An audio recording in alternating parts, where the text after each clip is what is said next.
डोंगरगढ़ मेला। मैं मजनू तै लैला जाबो डोंगरगढ़ मेला। अरे अरे जाबो डोंगरगढ़ मेला।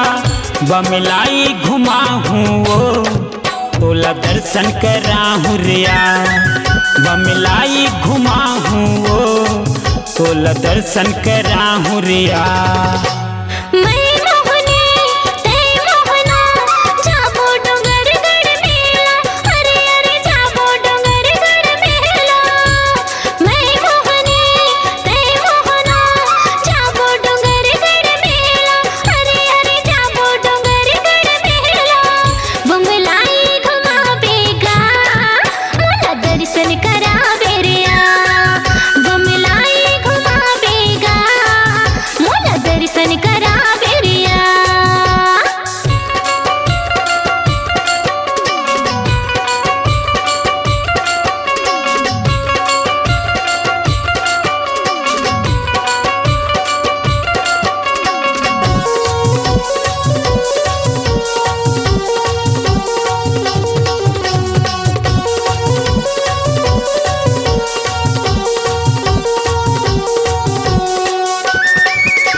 चैत कुंवार के महीना मचंदा होथे डोंगरगढ़ मेला।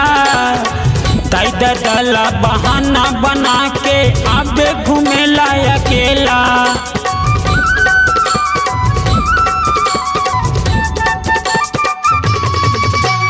चैत कुंवार के महीना मचंदा होथे डोंगरगढ़ मेला। दाई दला बहाना बना के आबे घूमेला अकेला। ढेलवा झूला हूँ तो लके रखवा हूँ आबे डोंगरगढ़ मेला। अरे अरे आबे डोंगरगढ़ मेला। ढेलवा झूला हूँ तो लके रखवा हूँ आबे घूमेला अकेला। अरे अरे आबे घूमेला अकेला। बमलाई देखा हूँ वो तोला दर्शन कराहूँ रिया। बमलाई घुमा हूँ वो तोला दर्शन कराहूँ रिया।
छत्तीसगढ़ के डोंगरगढ़ मां जाथे सब नर नारी।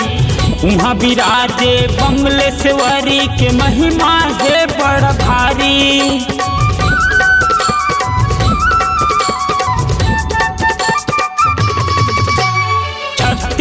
छत्तीसगढ़ के डोंगर गढ़ माँ जाते सब नर नारी।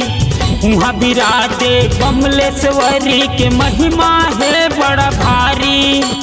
तै मोहनी मैं मोहना जाबो डोंगरगढ़ मेला, अरे अरे जाबो डोंगरगढ़ मेला। तै मोहनी मैं मोहना जाबो डोंगरगढ़ मेला, अरे अरे जाबो डोंगरगढ़ मेला। बमलाई घुमा हूँ वो तोला दर्शन करा हूँ रिया, बमलाई देखा हूँ वो तोला दर्शन करा हूँ रिया।